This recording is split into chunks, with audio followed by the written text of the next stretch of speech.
Mga igsoon ko diha ni Kristo, ako na usab ipakigambit karon ang pulong sa Ginoo tong pagiskutan karon unsa adlaw ang simba sa bag-ong kasabutan.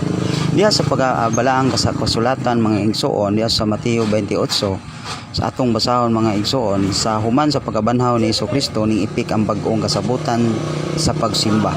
Kay diha sa Mateo 28:9 sa lakton mga sulti ang iyang mga apostoles ug ang iyang mga tinun-an misimba diha kaniya sa adlaw nga Domingo human sa iyang pagkabanhaw, ug mao kini ang gipadayon hantud karon nga panahona.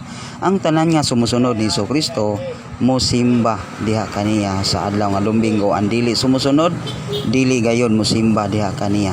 Atong kumustahon ang simba sa karaang panahon. Ang simba sa karaang panahon ang Sabado nga gibalaan gayod, nawala ba? Wala mawala mga igsoon. Diha sa balaang templo sa Ginoo, diha sa mga balaan ug sa mga balaan, king atong basahon diha sa buhat 2:46-47 sa lakton mga sulti, adlaw-adlaw ang simba sa templo sa Corinto City ginadugang ang ginaluwas.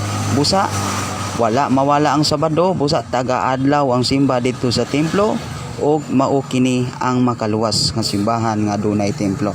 Masayod ko kini tinuod unta ang Dios magauban.